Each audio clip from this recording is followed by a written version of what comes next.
It's a flashback to the past. So what's up, everyone? Welcome back to the Shiba Inu land, your home for your cryptocurrency dose.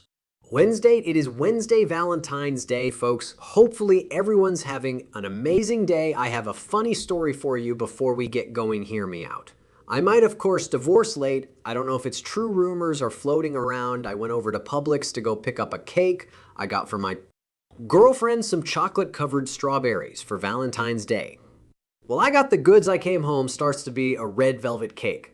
I'm like, that's weird. I've never seen Oreos on top of a red velvet cake. I sent the picture to my coworker. She was, oh, it looks great. She's like, but what does the bottom say? You don't have like rating around the cake on the cardboard. I'm like, oh, I don't know. So I sent her what it says. And it says, love Dovers to my lovely Sneed, love Dovers to my lovely Sneed. Have no clue what that means. She responds back to me as a coworker. Remember, she was, oh crap. I'm like, what? She goes, that's someone's personalized cake. So not only did I get the wrong cake, there's like an encrypting message now on the cake that my girlfriend thinks they got. I don't know what it means. I'm just calling her a sned. All night someone's going into Publix trying to get a cake to bring. And one of those personalized cakes to bring back to the significant other, they're not going to get a cake because I have the damn cake. It's a disaster. All good though. Pretty freaking funny. I'm not gonna lie to you in this episode. We got a lot to go over. We need to talk about Ripple and a Bank of England partnership because the Bank of England just made a pretty big announcement. We're gonna hear from Gary Gensler. We're gonna talk about XRP, the squeeze that is currently taking place. We're going to hear from Popwell. We are going to hear from Pop. We are going to hear from Pop. I'll show you something for Pop, but we are going to really look at XRP to buy. We are going to look at the market because remember that we are getting to that point, that tipping point, $2 trillion. We are very close to it. We are teetering with it. A lot of people are saying Bitcoin's at this reflection point where it's do or die, to be quite frank with you. I've been hearing it's do or die for Bitcoin since 30,000, and it's pushed all the way up to $51. 778, and people are still trying to claim it's going to die. Obviously, I'm not full bull mode just yet. For me to get into that mode, we need to break 2 trillion on a total cryptocurrency market cap. We are very close, folks. So without further ado, I want to kick off the show. Bitcoin has increased by 438 during the course of the last 24 hours, reaching a price of $51,779. XRP is a mean lead 53 cents. And Ethereum is just behind it. It has increased by about 5, and it is currently trading at $27.72 USD. The dollar USDA is still trading at 99 cents. It's up 1.88. Total cryptocurrency market cap, $1,957 billion now. Someone in my Discord asked this earlier, what does it mean when the stable coins are below their pegs? That means that money has rotated out and into the cryptocurrency market because they are expecting a pump. They're trying to catch some gains when we see these stables go above. That means moving out of these cryptos and into stables because they leave a crash as incoming or a correction, or they are just waiting for that moment in time to load on up on a different cryptocurrency out there. So all sides right now, things are looking great, right? Obviously, we're going to let's see what the weekly closing is store for us. Let's see what the February monthly close has in store for us. But Bitcoin looks healthy. Nothing is wrong here. A Bitcoin, it looks absolutely great. You know, we break 2 trillion and say the bull run is on the way. Jack put this out. We know about this. We talked about this, but this all plays into the bigger picture here. This is Ripple acquiring Standard Custody. What is the bigger play? Obviously, there is a bigger play.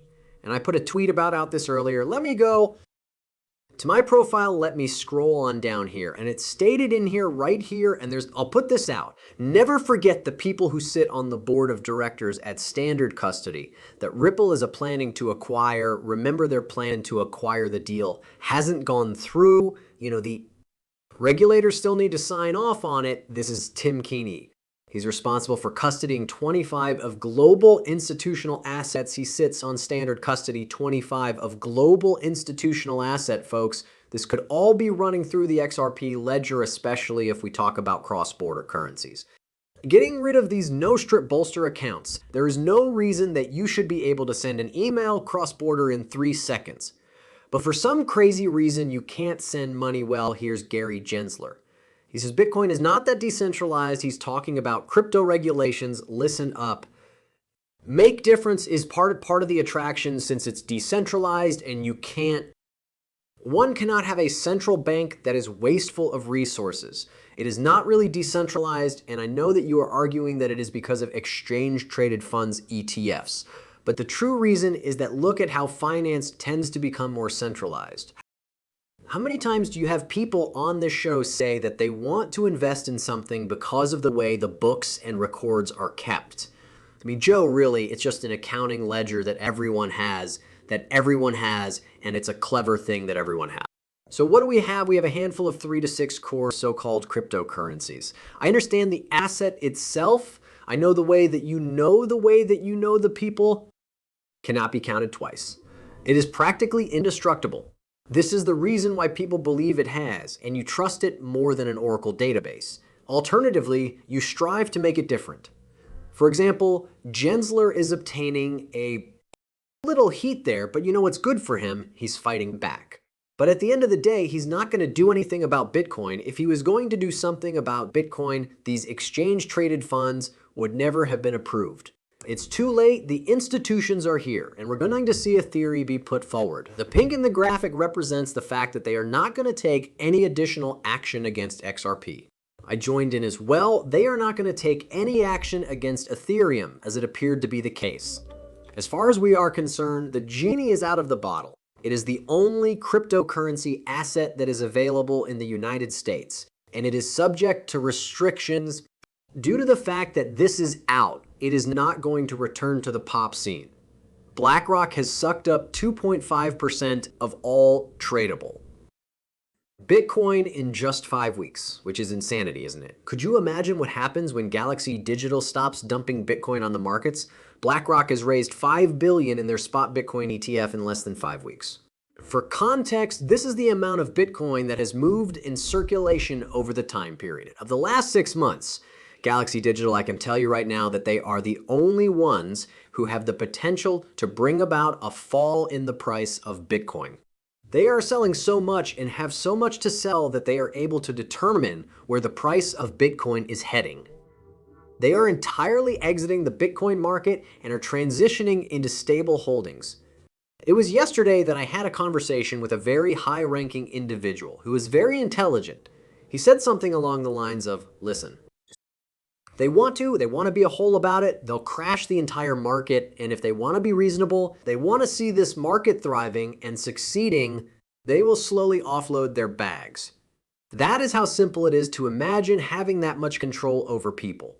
King Louis Jackson released this as it is a part of something much larger and more significant. I am a player here. The new core settlement engine will be introduced by the Bank of England this year, leading to the delivery of a sterling settlement system that is more resilient, flexible, and inventive. This will help to support monetary and financial stability. What in the world could that possibly be?